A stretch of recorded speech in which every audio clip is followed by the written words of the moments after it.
Hello everyone, I am Sir Topham Hatt, Director of the Railway on Sodor. Did you know that it's the 75th anniversary of Thomas and Friends this year? That's right, 75 years ago, the very first Thomas and Friends story was created by the Reverend W. Audrey for his son Christopher.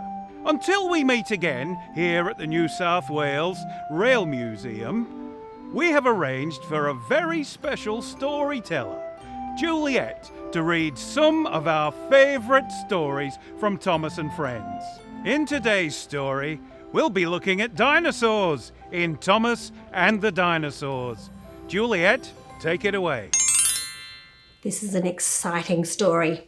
This is about Thomas and the dinosaurs. Oh, have you seen a dinosaur?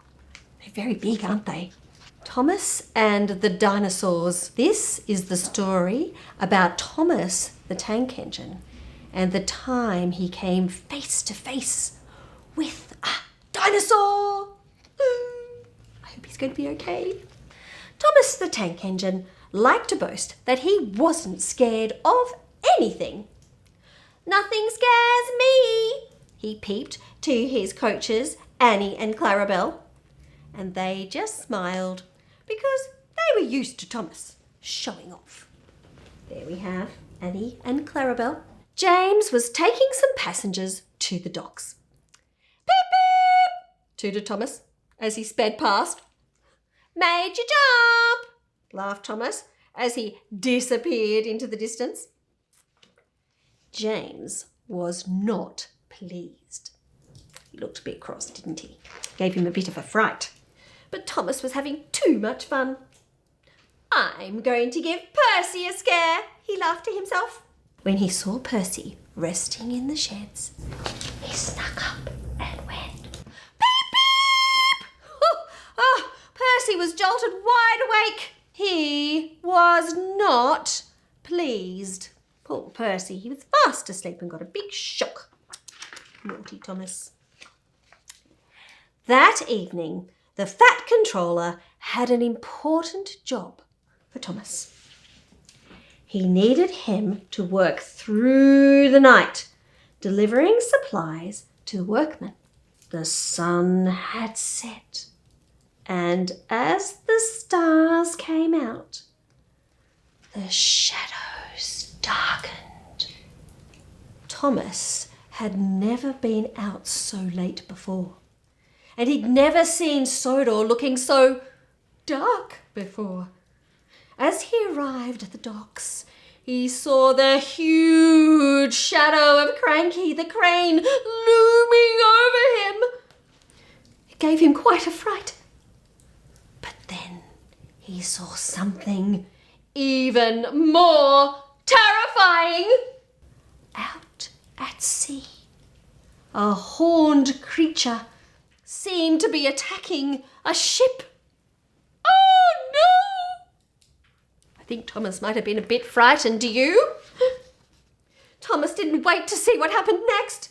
"Help! Help! Help!" he puffed as he steamed back to the engine sheds. But James and Percy wouldn't listen to Thomas. "You're just trying to scare us again," they said. Thomas didn't sleep at all well that night. It'd be very frightening seeing a monster with a horn. I wonder what it was. The next night, it was James who was sent to make the deliveries. As he went past the docks, he caught sight of a gigantic mouth full of sharp teeth. "Help! Help!" he puffed as he whished away from the monster as fast as he could. Oh my goodness, look at that monster with sharp teeth. No wonder James was so frightened.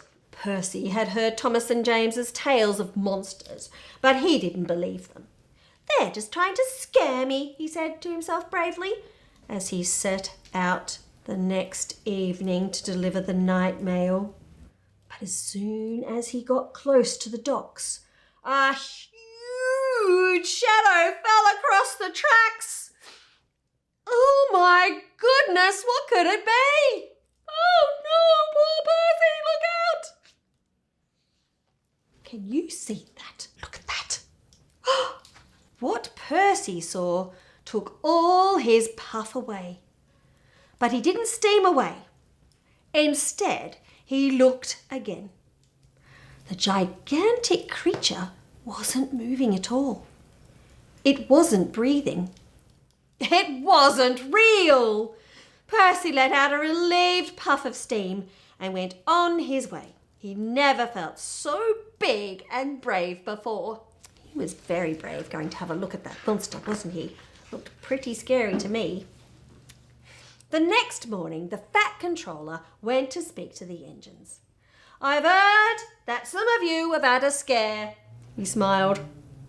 Thomas and James blushed from buffer to buffer. "The creatures you have seen in the night aren't anything to be scared of," he explained. "They are models for the new dinosaur park." Oh, the engines were very excited to hear about the park. "Thomas, Percy and James, I'd like you to deliver the dinosaurs," announced the Fat Controller. "If you're not too scared, that is." He had a bit of a giggle. The engines worked hard all day. First, the horned Triceratops. There he is, his big horn. Then the fierce Tyrannosaurus Rex. There's James, taking him off to the park.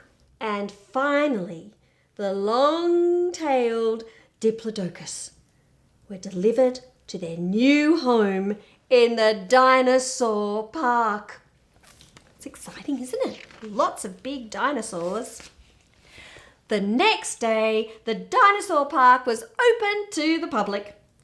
Thomas was put in charge of taking the very first visitors to see the dinosaurs. The children squealed and shouted with terrified delight. "Oh, there's nothing to be scared of," Thomas reassured them. And Percy overheard Thomas and chuckled to himself. That looks like a fun park to go to, doesn't it? And that's the end of the story.